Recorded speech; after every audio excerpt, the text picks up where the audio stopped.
ಸ್ವಾಗತಂ ಸುಸ್ವಾಗತಂ. ನಮಸ್ಕಾರ ಸ್ನೇಹಿತರೆ, ಇವತ್ತು ನಮ್ಮೂರು ಫುಲ್ ಕಲರ್ಫುಲ್ ಆಗಿತ್ತು.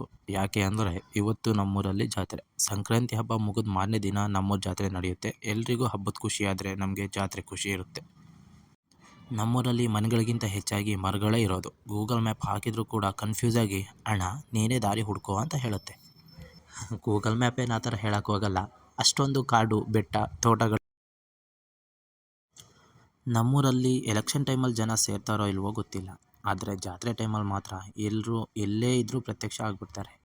ಬೆಳಗ್ಗೆಯಿಂದಲೇ ಭಕ್ತಿ ಮೂಡ್ ಶುರು ಆಗಿತ್ತು. ಹೂ, ಹಣ್ಣು, ವಾದ್ಯದ ಸೌಂಡ್ ಕೇಳಿದರೆ ಎಂಥ ಟೆನ್ಷನ್ ಇದ್ದರೂ ಕೂಡ ಮನಸ್ಸು ಖುಷಿಯಾಗುತ್ತೆ. ದೇವರಿಗೆ ನಮಸ್ಕಾರ ಮಾಡಿ ನನಗೂ ಕೂಡ ಒಳ್ಳೆ ಬುದ್ಧಿ ಕೊಡು ಅಂತ ಕೇಳ್ಕೊಂಡೆ. ದೇವ್ರಿಗೂ ಗೊತ್ತಿತ್ತು ಅನಿಸುತ್ತೆ, ಇವನು ಒಂದು ಸತಿ ಕೇಳ್ಕೊಂಡ್ಮೇಲೆ ಮತ್ತೆ ನನ್ನ ಹತ್ರ ಬರಲ್ಲ ಅಂತ. ಯಾಕೆ ಅಂದರೆ ಅಷ್ಟರಲ್ಲಾಗಲೇ ಕಬಡ್ಡಿ ಆಟ ಶುರುವಾಗಿತ್ತು. ಬೆಟ್ಟ ಗುಡ್ಡಗಳ ಮಧ್ಯೆ ಈ ಥರ ಜಾತ್ರೆ ನೋಡೋದೇ ಒಂದು ಖುಷಿ. ವರ್ಷಕ್ಕೊಂದ್ಸರಿ ಜಾತ್ರೆ ನಡೆಯೋದ್ರಿಂದ ಎಲ್ಲಿ ಮಿಸ್ ಮಾಡ್ಕೊಂಡ್ಬಿಡ್ತೀನೋ ಅನ್ನೋ ಆತಂಕನೇ ಜಾಸ್ತಿ. ಅಷ್ಟರಲ್ಲಾಗಲೇ ಊಟ ಟೈಮ್ ಆಗಿತ್ತು. ಊಟ ನಮ್ಮನ್ನ ಕೈ ಬೀಸಿ ಕರಿತಾ ಇತ್ತು. ಜಾತ್ರೆಯ ಅಸಲಿ ಮಜಾ ಇರೋದೇ ಮಧ್ಯಾಹ್ನದ ಊಟ ಟೈಮಲ್ಲಿ. ಸಿಟಿ ಹೋಟ್ಲಲ್ಲಿ ಎಷ್ಟೇ ಬಿಲ್ ಕೊಟ್ಟು ಊಟ ಮಾಡಿದರೂ ಕೂಡ ಇಲ್ಲಿ ಮಾಡೋ ಅಡುಗೆ ರುಚಿ ಎಲ್ಲೂ ಸಿಗಲ್ಲ. ಊಟ ಮುಗಿಸ್ಕೊಂಡು ಕಬಡ್ಡಿ ಆಟ ಆಗಲೇ ಶುರುವಾಗಿದ್ದರಿಂದ ಕಬಡ್ಡಿ ಆಟ ನೋಡೋಣ ಅಂತ ಹೋದ್ವಿ. ಕಬಡ್ಡಿ ಆಟ ಬರೀ ಆಟ ಆಗದೆ ಅದು ನಮ್ಮೂರಿನವ್ರಿಗೆ ಒಂದು ಪ್ರತಿಷ್ಠೆ ಆಗಿರುತ್ತೆ. 18-21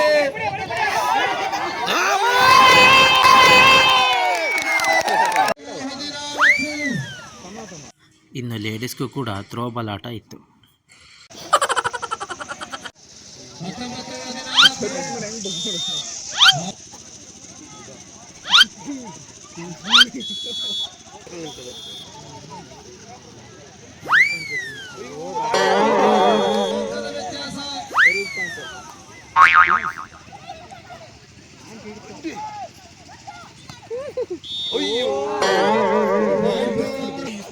ನೋಡಿ ಕಾಣಿಸ್ತಿಲ್ಲ ಅಷ್ಟು ವೈಟ್ ಆಗಿದ್ದೀನಿ ಮರೆ ಕಾಣಿಸೋದಿಲ್ಲ ಅಂತೆಲ್ಲ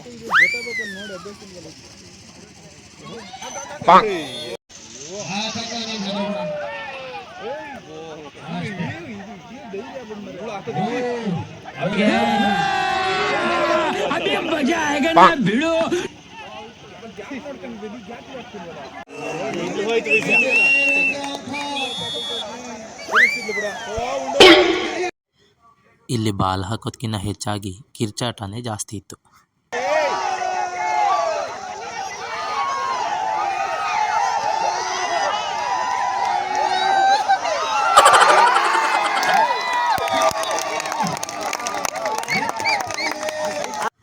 ಇದ್ರ ಮಧ್ಯೆ ಎಲ್ಲೆಲ್ಲೋ ಕಳೆದೋಗಿದ್ದಂಥ ನಮ್ಮ ಸ್ಕೂಲ್ ಫ್ರೆಂಡ್ಸು ಮತ್ತೆ ಸಿಕ್ಕಿದ್ರು. ಇವತ್ತು ಗೊತ್ತಾಯಿತು ಎಲ್ಲರೂ ದಪ್ಪ ಆಗಿದ್ದಾರೆ ಅಂತ, ಇಲ್ಲ ತಲೆ ಮೇಲೆ ಸ್ವಲ್ಪ ಕೂದಲು ಕಡಿಮೆ ಮಾಡ್ಕೊಂಡಿದ್ದಾರೆ ಅಂತ. ನಮ್ಮ ಫ್ರೆಂಡ್ಸ್ ಗಂಗೆಲ್ಲ ಸೇರಿಕೊಂಡು ಕಬಡ್ಡಿಗೆ ಕಾಮೆಂಟ್ರಿ ಕೊಡೋಕ್ಕೆ ಶುರು ಮಾಡಿದ್ವಿ. ಆಡುವಾಗ ಒಬ್ಬ ಬಿದ್ದ ಅಂದರೆ ಅವನು ಸೀದಾ ಮಣ್ಣಲ್ಲಿ ಹೊರಳಾಡಿನೇ ಎದ್ದೇಳ್ತಾನೆ. ಧೂಳಂದರೆ ಭಯ ಇಲ್ಲ, ಯಾಕೆಂದರೆ ಇದು ಮಲೆನಾಡಿನ ನ್ಯಾಚುರಲ್ ಪೌಡರ್. ಹಾಗೆ ಮಹಿಳೆಯರ ಥ್ರೋಬಾಲ್ ಪಂದ್ಯಕೂಟದ 7,000 ಪ್ರಥಮ ಬಹುಮಾನ, ದ್ವಿತೀಯ ಬಹುಮಾನ 5,000, ತೃತೀಯ ಬಹುಮಾನ 3,000, ಚತುರ್ಥ ಬಹುಮಾನ 1,000. ಸಹ ಊರಿನ ಸುತ್ತಮುತ್ತಲ ಯಾರು ಸಹ ದಯವಿಟ್ಟು ಮನೆಗೆ ತೆರಳಬೇಡಿ. ಅಣ್ಣ ಸೋಮ, ಶರು, ಸಫನ್, ಸುಜಿತಾ, ಸುಚಿನ್ ರವರು ಒಂದು ಬದಲಾದ್ರೆ ಪ್ರವೇಶದವರದ ಹತ್ರ ಬರತಕ್ಕದ್ದು. ಇದು ಮೊದಲ ಸೆಮಿಫೈನಲ್ ಪಂದ್ಯ. ಗೆದ್ದ ತಂಡ ಫೈನಲ್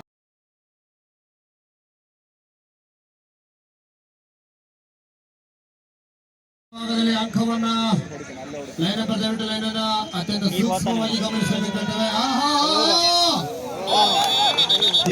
3-3 ಸಮ ಪ್ರಥಮಾರ್ಧದ ಮುಕ್ತಾಯದೊಂದಿಗೆ ಎರಡನೇ ಸೆಮಿಫೈನಲ್ 3-3 ಸಮ. ರೆಡ್ ಕಾರ್ಡ್ ವಿಭಾಗದಲ್ಲಿ ಡಿಫೆನ್ಸ್ ಅಲ್ಲಿ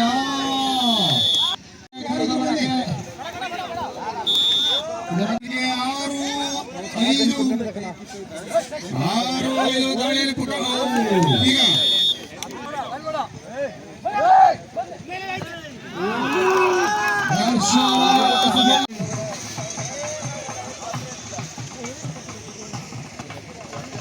ಎಲ್ಲ ತಂಡಗಳಿಗೆ ಶುಭವನ್ನು ಕೋರುತ್ತಿರುವಂತ ಜಿಲ್ಲಾ ಚೆನ್ನಕೇಶವ ಸ್ವಾಮಿ ಜಾತ್ರಾ ಮಹೋತ್ಸವದ ಅಧ್ಯಕ್ಷರಿಗೆ, ಸರ್ವ ಸದಸ್ಯರಿಗೆ, ಗೌರವಾಧ್ಯಕ್ಷರಿಗೆ, ಖಜಾಂಚಿಗಳಿಗೆ, ಕಾರ್ಯದರ್ಶಿಗಳಿಗೆ ಎಲ್ಲರಿಗೂ ಪೂರ್ಣವಾದ ಧನ್ಯವಾದಗಳು. ನೀನು ಯಾವ್ದು ಸೇರಿಲ್ವಾ? ಹತ್ತ ಬದಿಯರು ಸಹ ಬಲಿಷ್ಠ ಡಿಫೆನ್ಸ್ ಅಲ್ಲಿ ಚಕ ಒಂದು ಬದಿಯಲಾದ್ರೆ ಏನಂದ ಮನೆಯಲ್ಲಿ ಮೋಹಿತ ಅಣ್ಣ ತಮ್ಮಂದಿರು ಒಂದೇ ತಂಡದಲ್ಲಿ ಕಾಣಿಸ್ಕೊಳ್ತಾರೆ. ಹಾಗೆ ದರ್ಶನ್ ಪೂಜಾರಿ ಸಹ ಪ್ರೈಸ್ ಎಷ್ಟು? 2-0.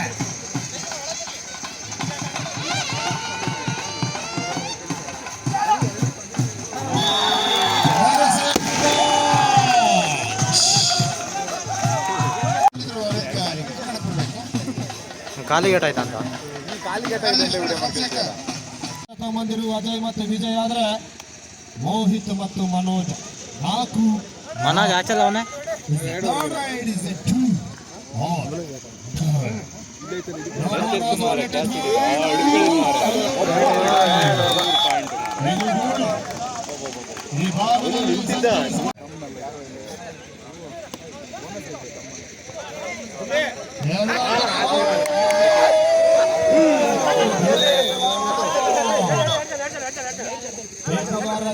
ಮುರಳಿ ಅವರು ಒಂದು ಬದಿಯಾದ್ರೆ ಸತತವಾದ ದಾಳಿಯಲ್ಲಿ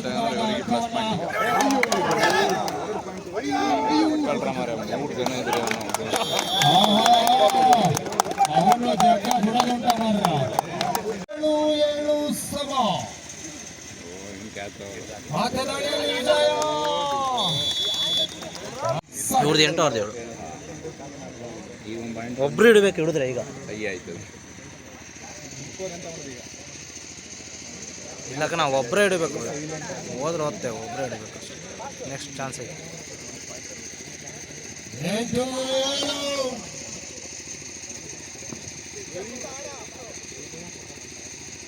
ಒಬ್ಬರು ಕಾಣಿದ್ರೆ ಔಟ್ ಆಯ್ತಾನೆ ಅನ್ಸುತ್ತೆ.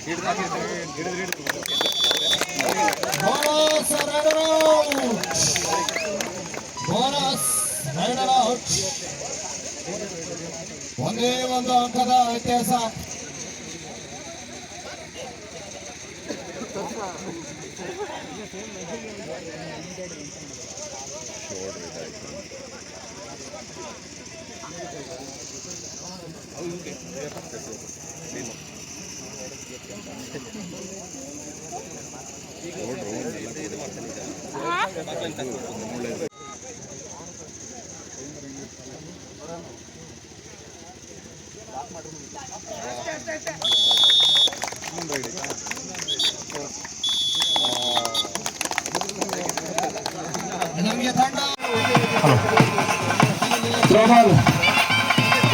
ಆಮೇಲೆ ಸ್ವಲ್ಪ ಜನ ಡ್ಯಾನ್ಸ್ ಮಾಡೋಕ್ಕೆ ಶುರು ಮಾಡಿದರು. ನಮ್ಮ ಕಡೆ ಬಾಯ್ಸ್ ಮಾತ್ರ ಅಲ್ಲ, ಗರ್ಲ್ಸ್ ಕೂಡ ಒಳ್ಳೆ ಸ್ಟೆಪ್ ಹಾಕ್ತಾರೆ. ನಿಮ್ಮ ಕಡೆನೂ ಹೀಗೆ ಗರ್ಲ್ಸ್ ಡ್ಯಾನ್ಸ್ ಮಾಡ್ತಾರಾ? ಕಮೆಂಟ್ ಮಾಡಿ.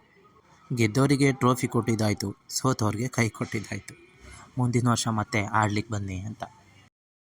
ಇದನ್ನೆಲ್ಲ ನೋಡಿಕೊಂಡು ಮುಗಿಸ್ಕೊಂಡು ಮನೆಗೆ ಬಂದಾಗ ರಾತ್ರಿ ಆಗಿತ್ತು.